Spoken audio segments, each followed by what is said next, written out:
Hey, What's up? yeah, I can't believe I forgot to upload the new version of the intro with that second half fixed. Nah, you're good. What do you think of this new hat I'm wearing? Oh, I like it.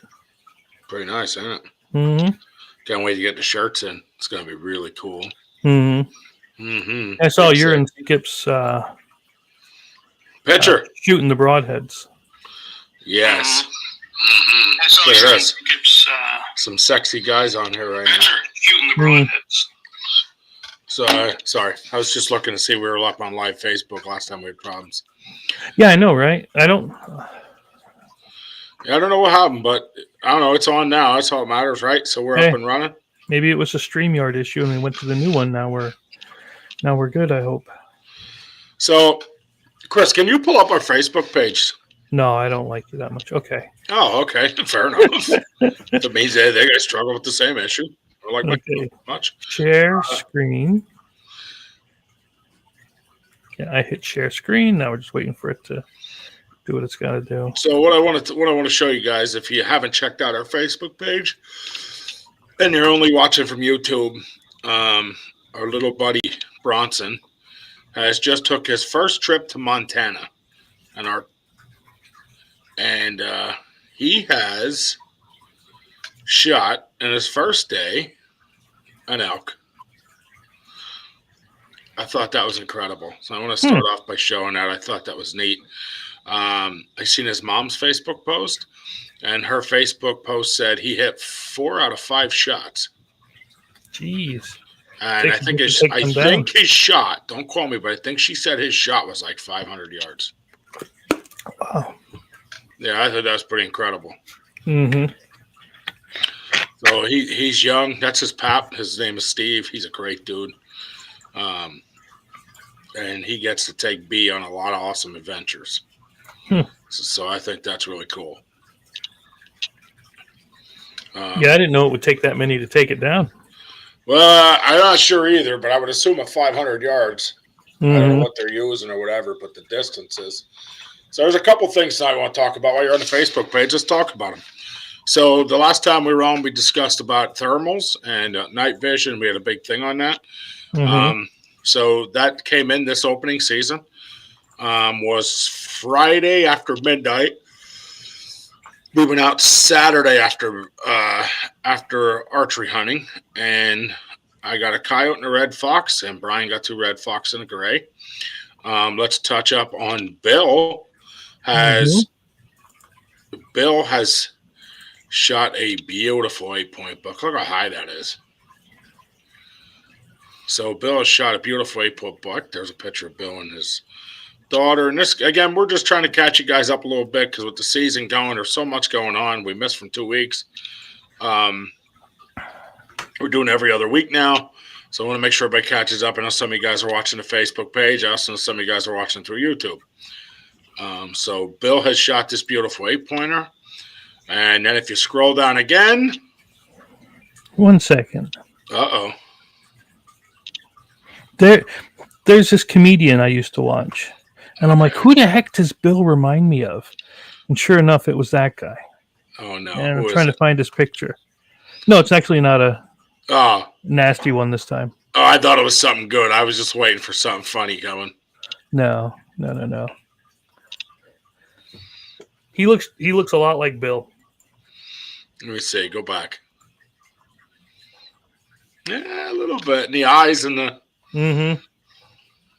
Yeah, anyway. A little bit. I see it. I don't know if he looks as much like Bill as but I see it. So, okay, Bill Bronson's pap. Now, does this mean that he is supplying all the meat for the Big Sexy Outdoors picnic this year? Oh, my God, that would be incredible, some elk meat. I know he also has a wolf tag, a coyote tag. Wolf tag, mule deer tag, and something else. I've seen pictures of wolves next to like huskies and German shepherds, and they make them look like puppies. Oh, like puppies, dude, like absolute puppies. You don't realize how big a wolf is, an actual wolf. Oh, dude, they're immense. I mean, they're as big as a small bear. It's ridiculous. Mm-hmm. And then I think there was one more thing I want to catch everybody up on. Let's watch it through YouTube. That's a video Ren posted, a 2-buck fight, and that was a cool video. Okay.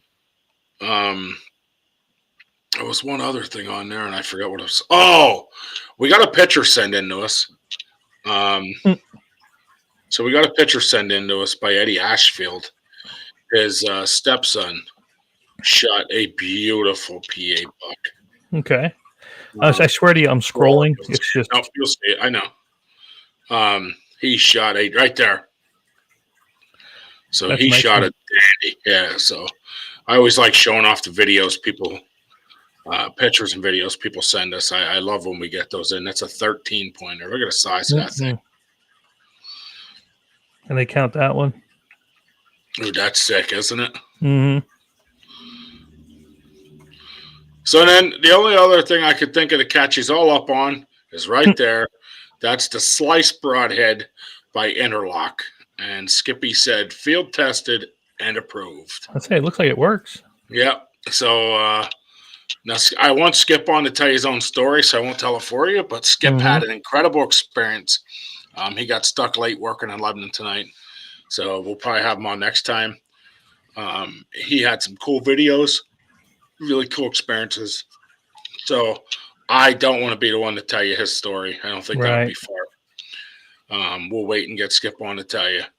So a couple questions of viewers that are coming on.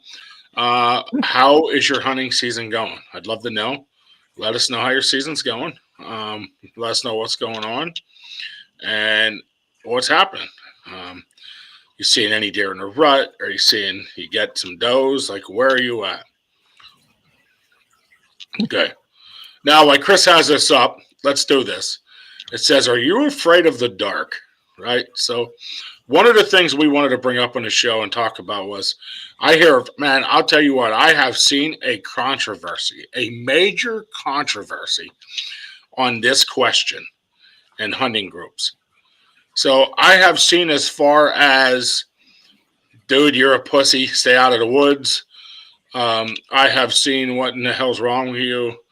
The same thing will eat you alive as it will in the day as in the dark. I mean, I have seen some super ignorant comments. Then I've seen comments that people were like, I agree, hate it, don't like doing it. You know, like, it was funny because although I feel there was more negative comments, I feel like there was enough positive that it should be a discussion. What's the discussion? So the discussion is, as you're walking in the dark in your tree stand, are you afraid of the dark? Or what haunts you in it? I'm if it were me, I'm generally more cautious. Because the last thing I want to do is trip and fall.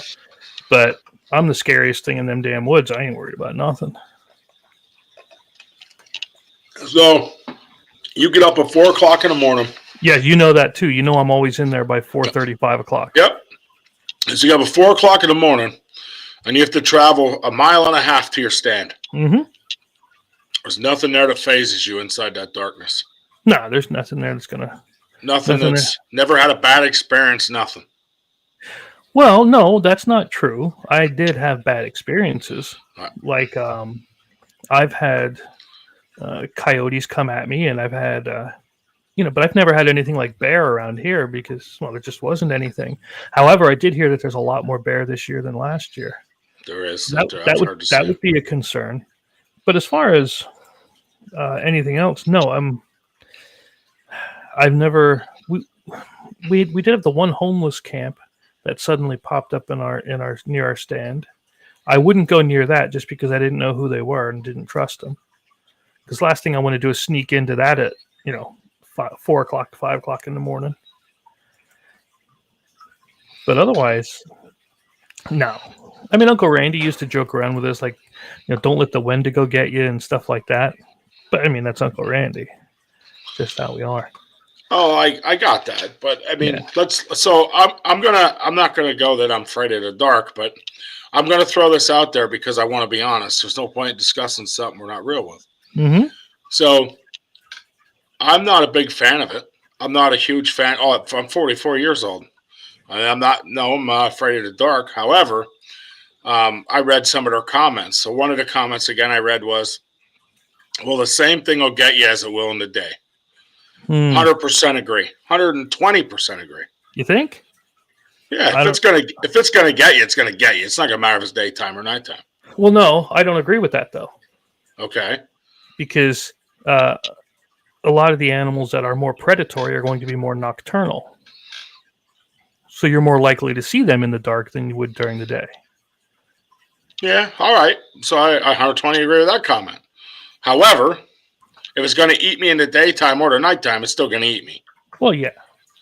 But here's my point to this. My point to this question is,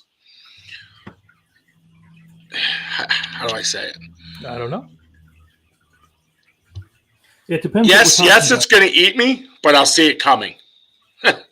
I'll stand a chance to know it's there, right? Yeah. Like that's my theory behind somebody's comments and questions. I have one stand where I've always gone in early in the dark. Don't know how to do. Mm-hmm. Now in the last year and a half, I got a stand where if I walk in the dark, I spook out what's there. There's no other way in. I mean, the only other way in is for somebody else's property, and that's not going to happen because it causes a major issue. So then you got to ask yourself, is the nighttime a problem for you're scared, or is it because sometimes it's better fit for what you're doing? But if I had to sit and be honest, I'm not a fan of it. I'm not a fan of it. I would rather, if I was up to me, I'd walk in daytime any day. No, I know, because when we went, we always meet 5:30, 6 o'clock when it's just getting light, and we walk in when it's just getting right before it's going to start getting light. But if it's me, if it's my preference, or if I'm going alone, I'm going to be there by 4:30, and I will sit there and wait. No fear, no mercy. In fact, I'm also weird though. Most people go home at 10 o'clock. If I don't have to be home, to get the kids or anything, I will sit there all day. And I've shot them just after 10, close to noon, close to lunchtime. I know you have. I always say your weird sitting hours have definitely gotten you deer. It's worked for me. But then again, that's for me. I'm not saying it for everybody. So now let's talk. We're talking the dark. One of the things we're talking about is the dark. So as you pull your eyeball out. Sorry, there's a hair in my eye. I can see a hair and I can't find it. So one of the things we're talking about is the dark. So let me ask you this. If you get up at 4 o'clock in the morning, do you feel that you get up and what you're finding is that it benefits you to get up at 4 a.m. and get in the stand an hour and a half early? Or are you finding that it doesn't help you? Well, okay, again, I'm going to stick with for me because that's the only one I can speak for, right? And I find that for me, with my situation the way it is, my back's broken, so I take a long time to get in. So I find for me it is beneficial to get up early and go in there. If I got there at 6 o'clock, well, you were there, and we had to walk up the pathway a bunch of times, and it takes me longer to do it, just because of the back being broke. So yeah, I need that extra time. So now let me exert that question a little more.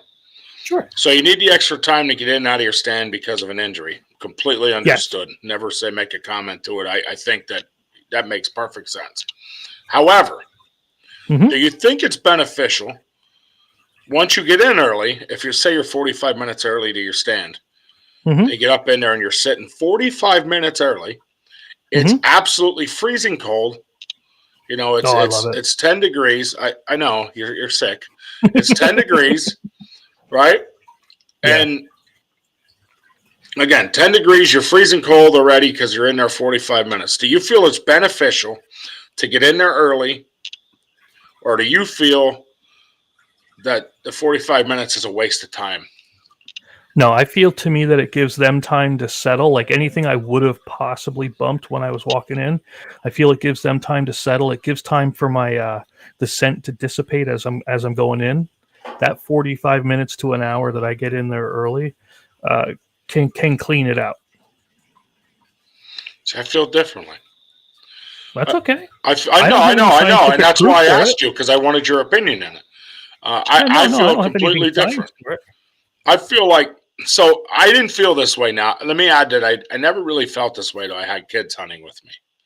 So I want to add that to my story change because I think that's an important factor in it. So I know when I first started, my daughter was 6 or 7, and she'd go with me hunting. So by the time 8 o'clock rolls around, she's absolutely freezing. Right. We've been in the stand 45 minutes. She's cold. She doesn't want to be there.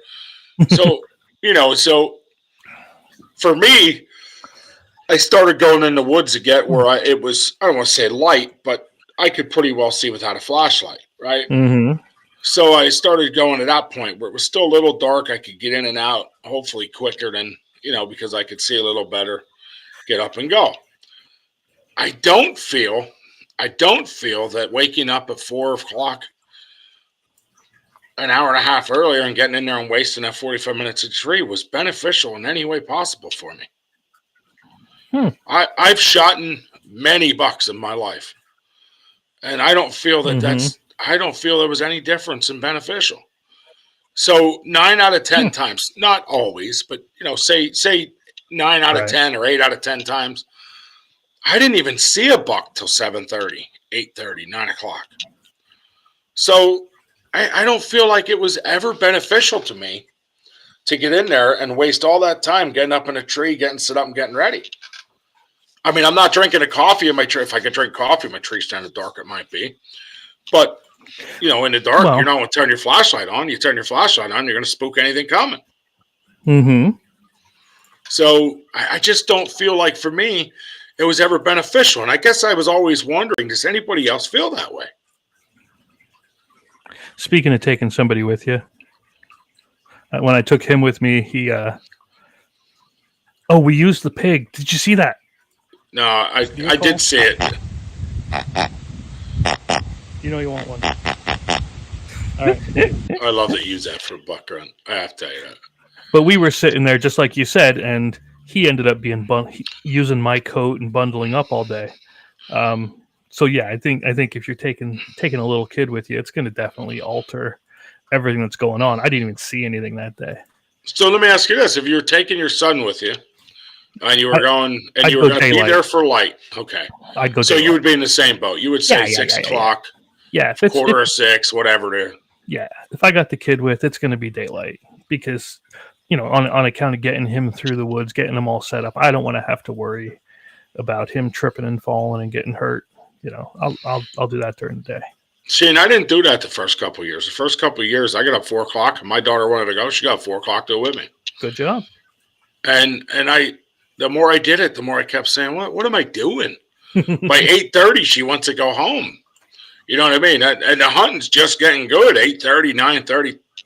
I always say the hunting's good till 10 o'clock, right? Yeah. So I've always felt like that was different. Hey, what's up? Hey, thanks for joining us in conversation. So we're in conversation. I see you just joined us, and we're trying to find out if you feel getting to a tree stand, you're blind or whatever, is beneficial to get in there early in the dark. Now, here's another thing then. You know how I feel about the getting in there early. What about in the afternoon? How early do you get in then? I've seen some people wait until 5 o'clock if it only gets dark at 6:30. For me, I agree with you. Listen, I agree with you. That's a great question because it kind of takes the other side of it. Yeah, I will sit all day. You know me. I will stay there from dawn till dusk. But if I can only get out in the afternoon, I want to be out there by 3:30, 4 o'clock. Again, give plenty of time for everything to settle down. So sure is. I pep talk them and fire them up the whole time. Yeah, got to take them with. So I guess for me, but let me ask him. Or him or her. I'm sorry. I apologize. It doesn't say if you're. Yeah, I don't know why it doesn't say the name. It does. It's not giving me your name, and normally I get a name on the screen. I'll talk to you then. So, question being on this is, do you feel it's more beneficial to go in the dark while hunting? And how early? Then the next question is, if you had kids, would you do the exact same thing? Would you take them hey, Bob. early, or would you change? Oh, it's Bob Chase. Or would you change? Would you change the time frame you went in to allow your kids to be in the stand longer?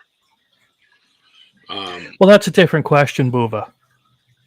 To allow the kids to be in the stand longer, that's different than just what time are you going in during the. I just said there's two questions there in that. Oh, so okay. I was psyched it was Bob. I missed that. Yeah. No, there's two questions there in that. So I just want to stress that. So if you could give me your answer up there, Bob, I would love to hear your opinion on it. I know you always have a great opinion. Yeah. And then the next part, while we're in discussion now, is if you leave the stand, and you're going again, I'm talking without a child, so this question will go without a child. Chris asked if you're going in the stand, what's the best time to go in the stand if you're hunting in the afternoon? Mm-hmm. So for me, I try to be in the stand 3 hours earlier. I try to go in the stand 3 hours earlier. And that don't at all depend on the day if it's rifle, bow, or H. Yeah, I agree with that. No matter how I have a kid or don't have a kid, I try to always get in the stand 3 hours earlier. Skip just said he's behind stage. Is he? So there he is. I'll just ignore him. I mean, hey, Skip. I always found that if I go in 3 hours early, it's a little more beneficial. Now, I will tell you that going in 3 hours early, I have already bumped deer. I will also tell you that going in 3 hours early, the most action I normally have is the last hour and a half at dark. Yes. Before dark. So do I agree with whoever told you to go in at 5 o'clock? My answer to that is no. Now, is that beneficial for them? I can't answer that. No, there's a lot of guys out there. I don't know their property. Right. There's a lot of guys out there who with trail camera footage and research that could tell you, well, that deer don't touch that trail till 6:05. So at that point, I can't answer for that gentleman what works best for him. I found as an all-around public land, private property hunter that it works for me if I go in 3 hours early in the stand. I will also tell you that I hunt out of a ladder stand or off of ground. So I have no prep work. I don't have to put a climber in. I don't have to hook it up. I don't have to climb the tree. That helps, right? So I feel if I'm going in earlier, if I'm doing those things, I probably have to be in the stand a little earlier. And I never hunt the same spot 2 days in a row. I shouldn't say that. Not 3 days in a row. Let's do 3. I've hunted a week in a row. I can't. No, say I that. won't. I won't do that because I don't want to send it out. Yeah, I can't say that. I've hunted the same stand for a week in a row. So hold on, Skip. Before you answer any of that, I took a kid that was autistic and only usually lasted an hour, so I used the time wisely and went at prime time. See, yeah, that makes sense. And I think that the question changes. So one thing Chris and I said is, I think it changes when it comes to taking kids and using and stuff out. You want your child to have the absolute best experience. Well, how do you get the best experience? You get the best experience by involving your child in the best time, a prime time of hunting. So you try to cut them times to a minimum and get in there and get that. So your kid is like, oh my God, Dad, there's a deer. I've already had my kids yell and scare them off. So yeah, I agree totally with that. I 100% agree that is definitely what you're after. Skip, what's your thoughts on any of this? I think back to what Chris said, it depends on the land. I mean, like the land I hunt, what's funny is Saturday, I pull in to where I normally park. As soon as I park, my phone goes off. So I look at it. Here's my trail cam sending me pictures. Here, a spiky and 4 doe went walking through just as I pulled into where I parked. And I walked about, 15 minutes in. And I was like, damn, I'm gonna spook these as soon as I walk in here. So I sat there and waited.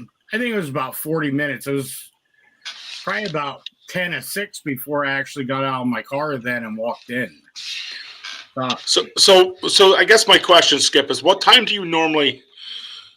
How far do you walk to your stand? Let's start at number one. How far right now are you walking into your stand?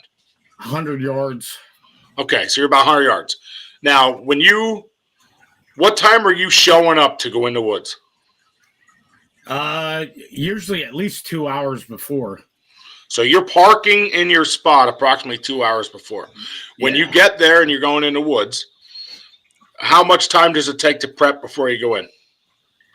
The only thing I really do is cock my crossbow and load my backpack, and then I just go in. I just do 90% of everything at the bottom of my stand or in my tree stand. Okay, so how now are you using a climber? Are you using? No, I have a hang on with climbing sticks. So it's pretty easy to get up in. It don't take a whole lot of time, like me. No. So you're telling me you're 2 hours early. Right now in PA, it's getting light somewhere around 6:45, 7 o'clock. Yeah. This say past 7. Saturday, yeah, it was like 10 after 7 when it got to where you could see. I say it's probably closer to a little after 7 at this point. So say 7. So you're showing up at 5 a.m., getting your stuff together. You're walking 100 yards in the woods, and you're sitting down. At what time do you feel you're in the stand sitting?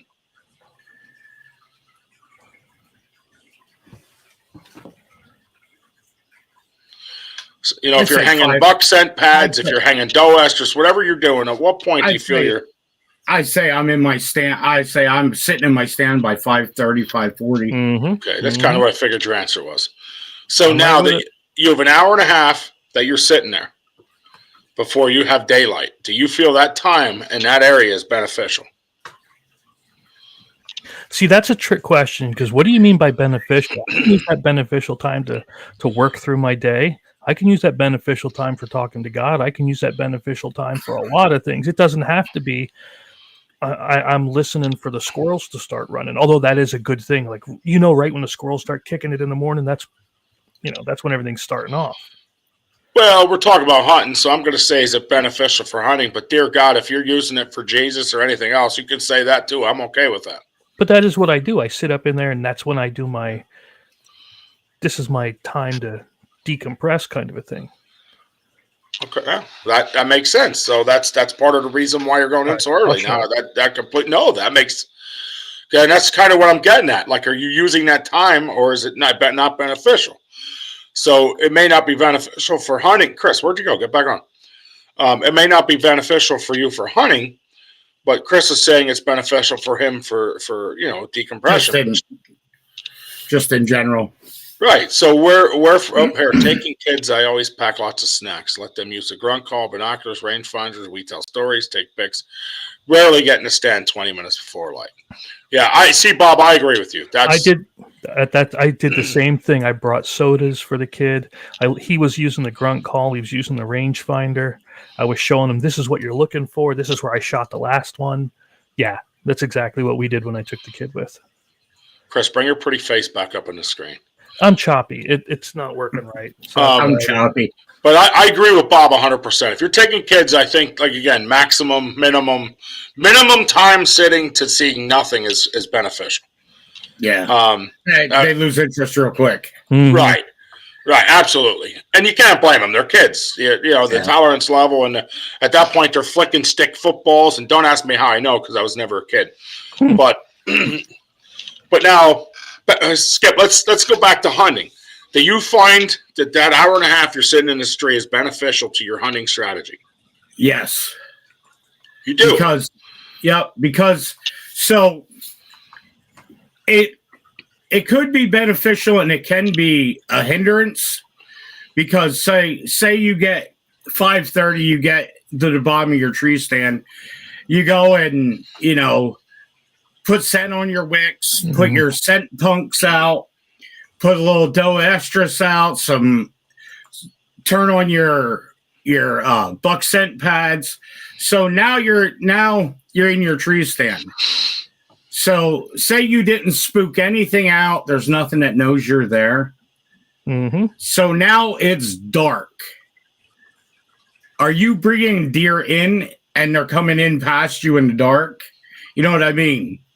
So, I mean, if you're later in the morning, say, where you're only, 30 minutes to light, and you start getting all your scent pads out, there's probably a better possibility that your scent is going to match with your time. You know what I mean? Where that scent will get out there and bring deer in in the daylight instead of in the dark. You know what I mean? You ever sit in your stand and you hear something, go by or underneath you, and it's like, wonder if that's a deer that just walked in through. You know what I mean? Right. No, and I don't want to interrupt, but Bob said, I never planned on taking a kid for a full day. Grant was the only one that ever lasted that long. I always planned on half days and generally took a second kid in the afternoon. So, Skip, I love your answer, but I'm going to throw a twist in it, which is what I did with Chris. And that's where Bob's answers are coming from. So now you say that, but what happens if you had a kid with you? What would change in your story? Oh, we'd be there 20 minutes before it got daylight. 19. Now let me ask. Now here's where my question's going to get real good for you. Now, if you got that kid in there 20 minutes before daylight, do you feel you would see less or more deer, or it would be the same that you would if you went in at 5:30? That's what I'm trying to get at. Do we feel that would be? I'd probably see probably the same. I would say the same. Because it's dark, you ain't going to see anything until it gets light anyways. See, and that's where I'm stuck at in this for me. This is where I'm on the other side of it. I've spent 30 years getting in at 4 a.m. I spent 40 years sitting there cold. I'm not changing a thing with or without a kid. See? There it is. I think it's a matter of opinion, and that's why I thought it would be a great topic, because I think we all hunt differently. We all use one weapon, a different weapon. We all use this broadhead, or not another one, not us. We all use interlock. But interlock, baby. Hey, I like the way the screen's set up. I love this, yeah.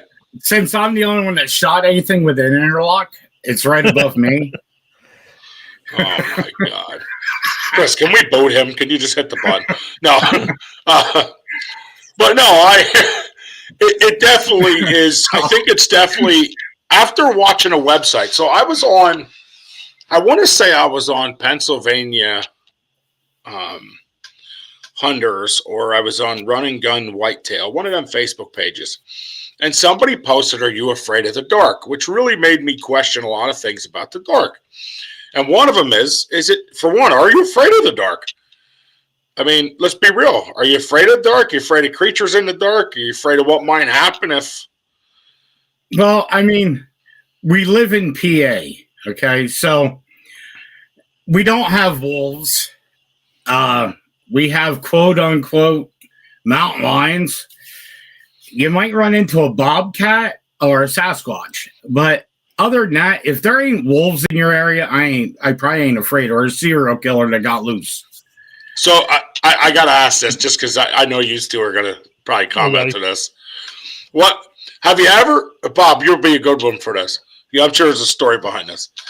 Have you ever walked in the dark? That's what Chris said. The same thing, yeah. So have you ever walked in the dark, and at your time in the dark, at some point, something just happened that you were scared the living shit out of you? Probably dropped your flashlight, jumped up in the air. Has anybody ever experienced anything like that? I stepped on a grouse and I about shit myself. See, that's what I'm saying. We've all had it. We've all had it. What's yours, Chris? I have come through, and I don't know if people were playing stupid. I have seen some, just say, cultish, oddie things in the woods. Like, I've come across some really weird setups. Like hanging wood dolls, like from Blair Witch kind of thing. Oh yeah, no. I've seen. Swear to God, swear to God. Look at Ben's eyes. Yeah, now imagine walking through there and seeing that kind of. Are you on there? Oh, dude, I sat there. Listen, brother, I don't want to interrupt what you're saying. I'll put it straight to you. Bottom line: if you believe in God, you got to believe in the devil. It's the only way good and bad works. So if I go walking in there and I see a doll hanging from a tree, I'm out. I'm walking out. Yeah, I'm out. I'm gonna make it very clear for you. I'm out. I ain't happening. I'm gonna go hunt somewhere else, and I'll be a little late when I get there. Anyway, continue your story. I apologize. No, it's fine. No, I've seen stuff like that when I was walking in. Now again, when I hear other hunters walking in, do I trust them? Sometimes yes, sometimes no. It all depends on the day, really. But as far as weird stuff, that I found, Well, no, I mean it's PA. We have the backwoods and stuff, and I found old foundations for houses, but I kind of think that's cool, you know. But it was when I saw those weird setup stuff that. Yeah, it would only be if I seen a guy standing in the house. If I found that, I would be in a new spot. What the? What is it? Is that what I think it says? Yeah, That's what it says. No, if I found that, I'd be in a new spot. Are you kidding me? Bob, is that you? Dude, that would freak me out. Yeah. Yo, listen, Bob Chase has cojones that are like this big. Look, I can't even fit it on my screen. He used to be a horror monster. I want to point out that he has cojones bigger than any man I know. He used to be a horror monster. I mean, the dude catches rattlesnakes and basically, can kiss them. And now he's telling me he walks in and finds suicide victim. I'm out. Hey, I think that's Bill. Hi, my sexy husband, Ellard. Isn't that Mr. Runkle? I wonder who that is. That must be my wife. Oh, that's George. Yeah. but no, I mean, like that's crazy. You didn't just found three. Look, found three. How do you find Bob, three? I couldn't find one if I tried. All right, Bob, I have to ask: are you hunting the same area when you're finding them? I have to know. Like, is this sporadic? Like, you just is this you? I'm mind baffled, Chris. Three dead bodies. Yeah, I have. We considered making jerky out of humans. Look, it all leans out the same when you grind it. One hanging, one shooting. Oh my God, dude! They ain't even all the same. Wow, Bob, that's insane. That's insane. Here's my question: did any of that mess up your hunt? Ooh, that's a good question. Hi, Purple Cow. Who's that? That would probably be my wife's girlfriend. Okay. She's away, so they're watching. Oh, Okay. is she cute? Huh? That's the one Never mind. Lord. Hey, Skippy, hold on. Hey, me and you will have this discussion. Lord. No, that's a great question, though, Bob. I mean, yeah, did it affect your hunting? Like, did it? I don't know, dude. I would be freaked out. Who here would be freaked out over that? Well, yeah, of course. That would just be a natural reaction. It had to affect his hunting. I mean, he didn't call. I would think Bob, being the gentleman he is, wouldn't be like, 911. What's your emergency? Hey, I'm heading to my tree stand. Someone's laying along Rock 422. I mean, Skip left. No, yeah, I wouldn't like use them as a footstool to get up onto my stand. You know? Oh, okay. He wasn't hunting on any of that. No. But still, I have. This happened recent, and where I've been out there, and this is the honest to God truth, because I asked somebody that came in, did you hear somebody just calling for me? Like literal calling for me, my name. So there's one of them freaky situations I was talking about. And I asked, I said, is anybody else out here? No, nobody's out here hunting. Nobody's out here. I was out there alone, but somebody was calling. And I don't mean like a whisper. I mean, they were calling. Like, hey, over here, come on over here.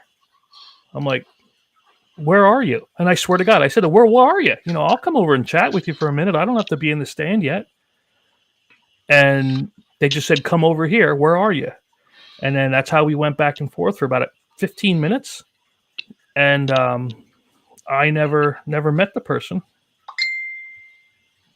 So, yeah, no, I've seen so.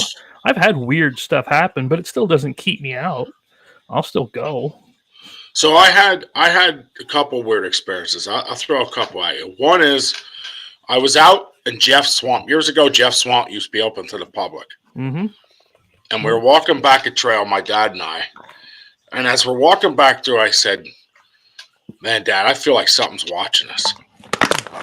And no sooner did I spit that out. In the dark, a coyote comes out in the trail about 30 yards from us and starts going, "Arr." And I was freaked out by that. I was young. Now, I was only young. I was probably 14, 15. And I was like, Dad. And he's like, dude, I'll shoot it if we have to. And in the dark, you can kill coyotes. He drew the bow back, but it was gone. Mm-hmm. But that was a little freaked out situation. And then another one, I had a buck actually try to run me over in the dark. Yeah. It was rut season. And I don't know if I had estrus I spilled or what happened, but he grunted. And as I turned around the flashlight, his eyeballs were coming right at me. Yeah. So I've had that happen. And those there are probably, I mean, when it's dark, you don't see those things coming. I've had situations like Skippy said, you step on something and you know, or you do that with falls down your shirt. But I had a bear charge. Yeah, I never had a bear charge ever. I know people who've had it happen. Mm-hmm. I know people been surrounded by coyotes to the point it actually. Oh, you cut out. Found lots of lost people in the woods.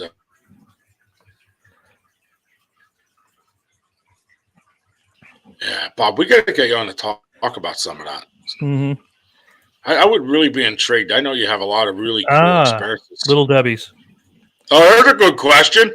Yep. Do you eat the Little Debbie's in the stand or the Reese's peanut butter cups? Yep. I can't have peanut butter cups. I'm allergic, so I got to go with Little Debbie's. Corey needs to know. Okay, I'm going to tell you now, it's all about the peanut butter cups. Little Debbie don't stand a chance. Little Debbie make Big Benny. You know what I mean? Yeah, Little Debbie does not work for me. I need the Reese's peanut butter cups. That's a great question. I need them. I need them. That's not even like it. There's no question there. It's Reese's peanut butter cups. So now you know when we come trick or treating, throw in some broadheads and some peanut butter cups. Throw in some broadheads of peanut butter. Please don't make peanut butter broadheads. That'd make a mess. It wouldn't be good. It wouldn't be good, but.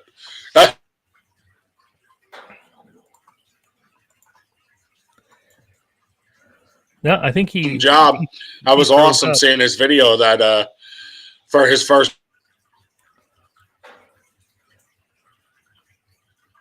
So I thought that was really cool. More heads and candy for you guys. Hey, that's my boy right there. I love it.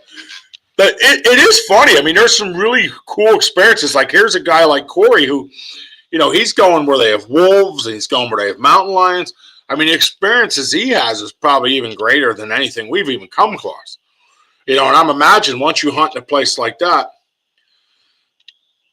been battling the antes on the page lately. Having fun with that. Yeah. I bet you are. I love it. I hate to tell you, but if they hate me enough to watch, I'm okay with it. Oh, yeah. You know what I mean? If they hate us enough to be part of it, Bob, I think it's incredible. Like I just run with it. I'll go on to Tessa's page where they're usually at, and I'll start stuff with them over there just to be, just to get on their nerves. I think it's cool when they do those things. Skippy just said, "Fellas, I'm back." I don't know if you've seen that. Oh, okay. Hold on, let me get Skip in the middle. Let's pull Skip back in. He likes to go skiing. Play with the two poles. All right, Skip. So Corey asked the ultimate question. Let's go with it. Ready? You're in the stand. I'm going to blow all your minds with this one. Oh, no. Skip, if you tell me you take some weird crap in the stand with you. Skip, you know he does. I have cranberries and vodka.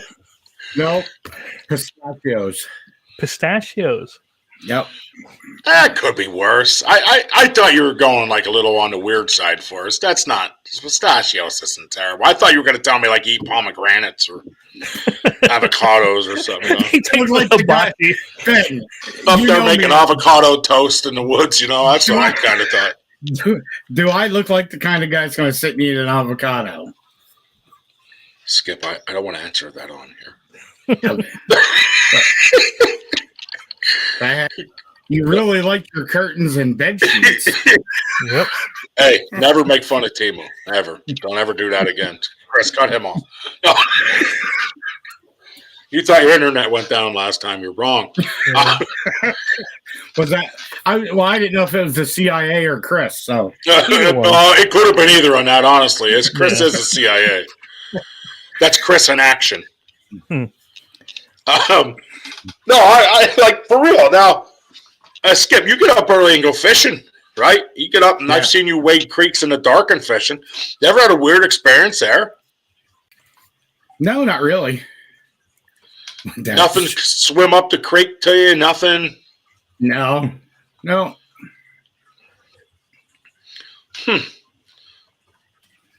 So, I don't... Did I click on that? Do you want me to click on that one? Yeah, click on that. Who is it? How did Brandon Deshane get that? I send it up to him. That was me. I shot a small a doe in the inline season. Yeah.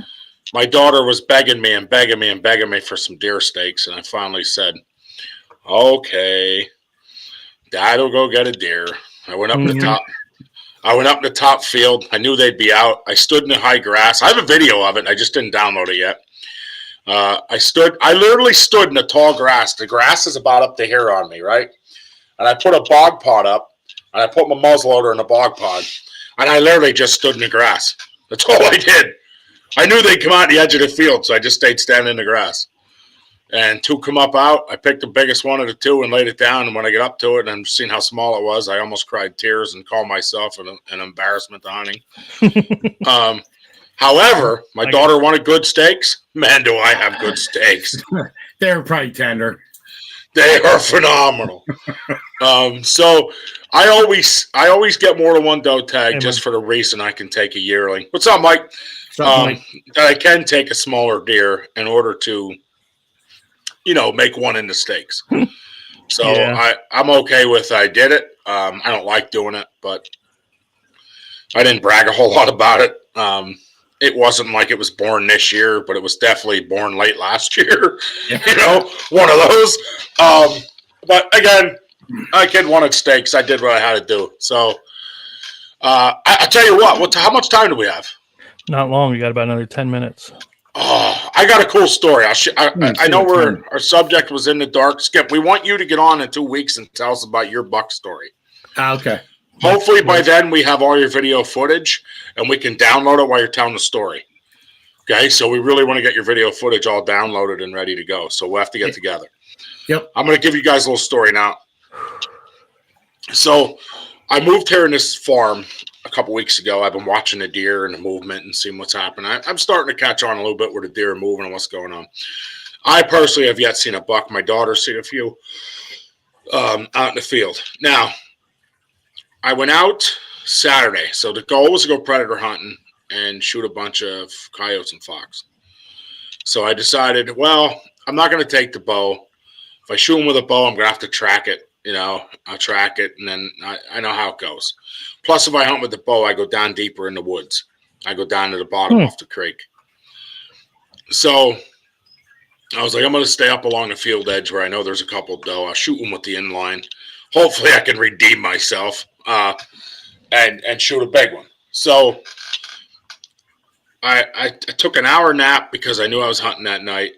Got out in the stand. As I'm walking to the stand, I passed my barn. I got 20 yards past my barn. Now, you're going to love this. And I said, oh, my God, they're at my stand. I could see them in the binoculars. I always binocular before I walk in. I said, you got to be kidding me. Now, this is 4:30 in the afternoon. I said, what am I going to do now? So I did the only thing a dad would do. I picked up my cell phone out of my pocket, and I said, Nick, get Dad's bog pot and run. So Nick comes running down through with the bog pot out of the house. He's setting the legs up on it, getting it ready. I said, buddy, they're way too far to shoot from here. We're going to have to sneak in. So I left him at the barn. I go sneaking in with the bog pot. Now listen to this. To break up my cover, I walk down the field line, right? Dude, at the time I should have turned the video camera on, I'm just telling you, it's this time, okay? So I didn't. The one time I didn't turn the video camera on is the one time I had one of the greatest, stupidest, weirdest stories in the world.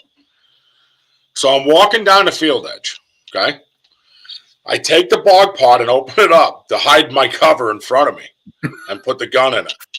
So as I'm walking, every 10 yards, I'd stop and I glass my binoculars off my chest, put them back down. I go another 10 yards, binocular, put them down. So this happened. I'm about 250 yards.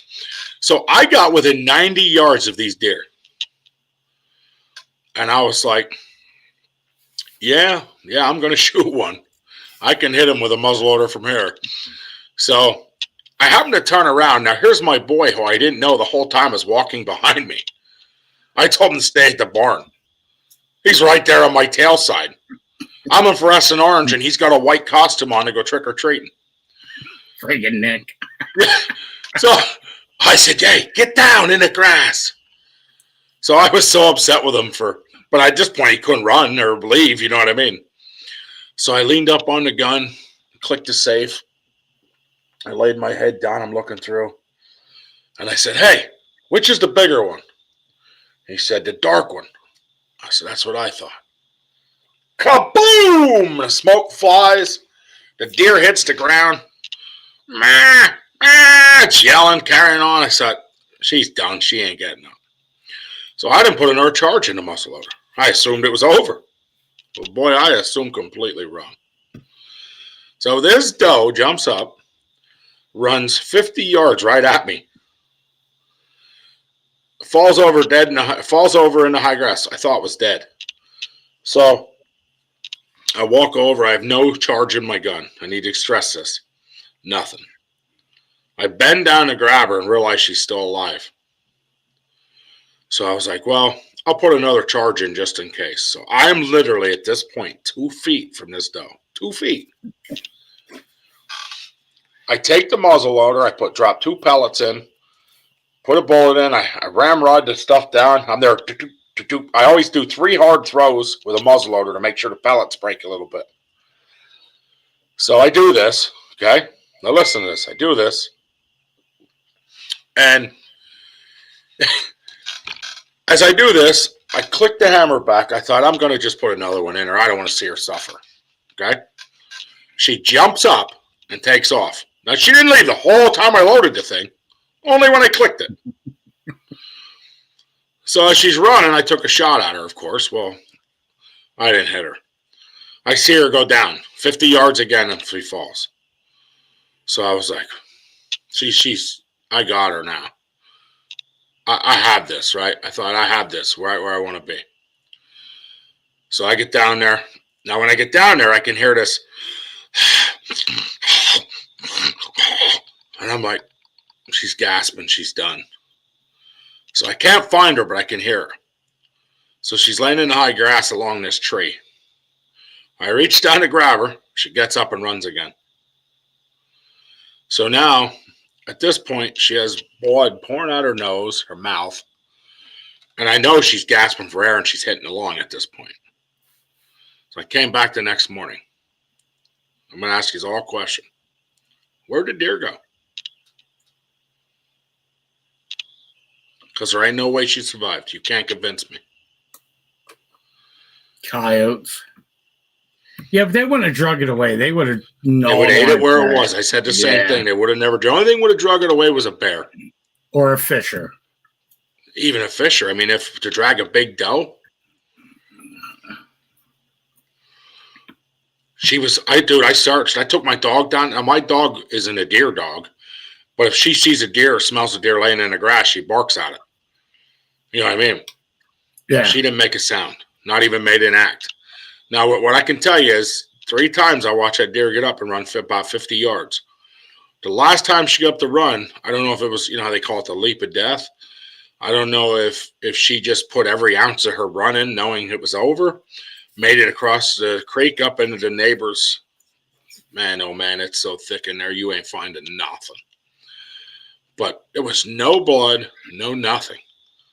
Now, of course, every time she laid down, there was a huge puddle. But when she took off running, there was never anything. Where did the deer go? I'm mind blown by that. I've never seen nothing like it. I've never experienced nothing like it.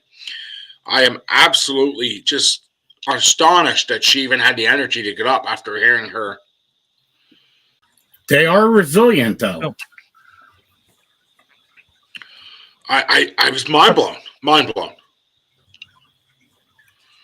That's Couple messed up, though. questions. Sit on that and think about that. I'm mind blown by that. Anyway, I apologize. I seen there was a question. Broadhead question. What interlock compares to the Mega Meat Broadhead? They have one that looks like the Mega Meat. I forget what it is, though. Well, here's my problem with that. I don't shoot Mega Meats. I shoot interlock. So that's a great question. Yeah. That's a great question, but if I have to shoot straightforward, I shoot interlock. I've shot Schlacker in the past. I've shot him a bunch in the past. I've never shot a Mega Meat. And if I sat here and said I could give you the honest answer to that, I would be a liar. But if I know Chris is probably researching that behind the scenes at the moment, and he's going to answer that question because that's what Chris does. Now, I've seen Mega Meats. Yeah, the devastation. Dude, I would, well, is it? Is it? Devastation has the hooks on it. Yeah, that's more like the shapeshifter. That's what I was thinking. I was thinking more of the shapeshifter. Yeah. Because I think if you go, all the other ones have the razor on the backside of the hook. And it can't, I don't want to say it's like the Carnage, because I would say if you go with the Carnage, it's the, I don't know. I mean, I guess Carnage Open has a resemblance. Carnage Open is definitely a resemblance of the way the blades lay, but I would definitely say it's probably. Dude, that's a great question. Like I really don't sit here and compare broadheads, so that was actually a really great question. I know what I use. I would say the shapeshifter is your closest thing. Now they do make a. Oh, Chris, what the heck was it called? A Predator head resembles that. Interlock does make a Predator head that resembles that as well. That actually gets a plastic tip on it. Yeah, that plastic tip breaks away then, right? Yeah, and that definitely, I think resembles that as well. Yeah, and that's in mechanicals. Here's one. I shot a buck once, left to get a light, got in a car accident, came back the next day, and all I found were some parts. A bear got it. Oh, that happened to my dad last year. We left. He thought he made a bad hit. We left the doe lay, come back in the morning, it was eaten.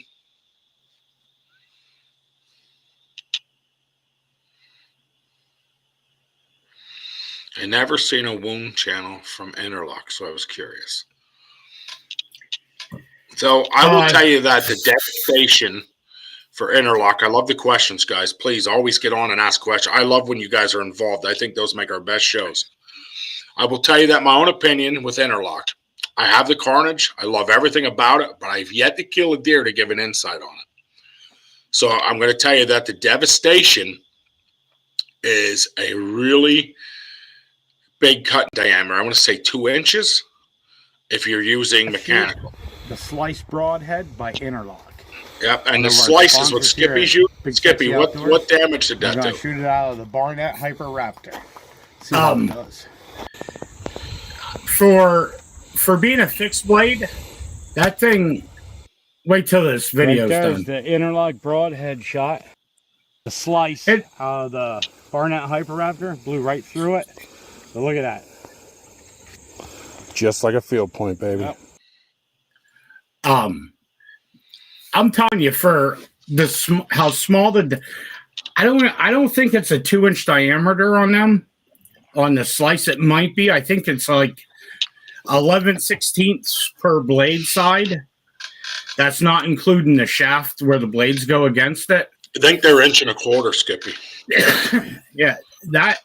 I'm telling you, I hit that buck right behind the shoulder, and it went out through the other shoulder. Through it and stuck right into a tree.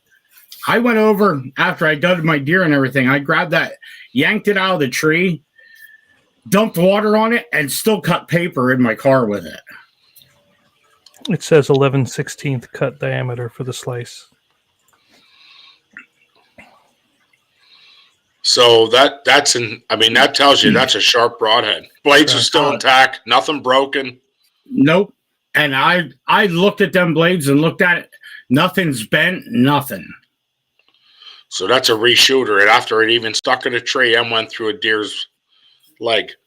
Yep. I mean, that thing, it packed a wallop. 1/16 is your cut diameter. I knew it was 1 and something. So I don't know who asked. I apologize, but I don't know who's asking some of the questions. The new layout we have on Facebook doesn't give names for it all. I knew Interlock because their symbol came up. I shoot a compound, been using Swackers for years. I want to try something new. So I'm going to give you advice. I don't like talking bad about products. I'm going to put it to you like this. I shot a deer 2 years ago with a Schwacker broadhead, and they told me that broadhead is impossible, that it did not open. So let me tell you that I sent the broadhead back and told them they're going to eat their words. They sent me new broadheads back because the Schwackers did not open. So I have to say that I did not use a Schwacker after that. I actually think I have a brand new pack somewhere at my dad's house. I don't use them. I will tell you that I love these Interlock broadheads. Like we don't support something we don't believe in, and I'm huge. So Mike, if you have ever used a rocket, I'm going to say a rocket broadhead, something along those lines. The Devastation and the what was the other one? Devastation, and I have them actually downstairs. Resemble that, and they're like a bone-crushing tip, and they lay a beating. So they're really good ones. And like I said, the Devastation I like because it has a 2-inch cutting pattern. It has a real wide cutting pattern. I definitely have. I have some Interlock broadheads here, Mike. You can at least just check out and look at, and see if there's something you like in it. So yeah, you have to get a hold of me.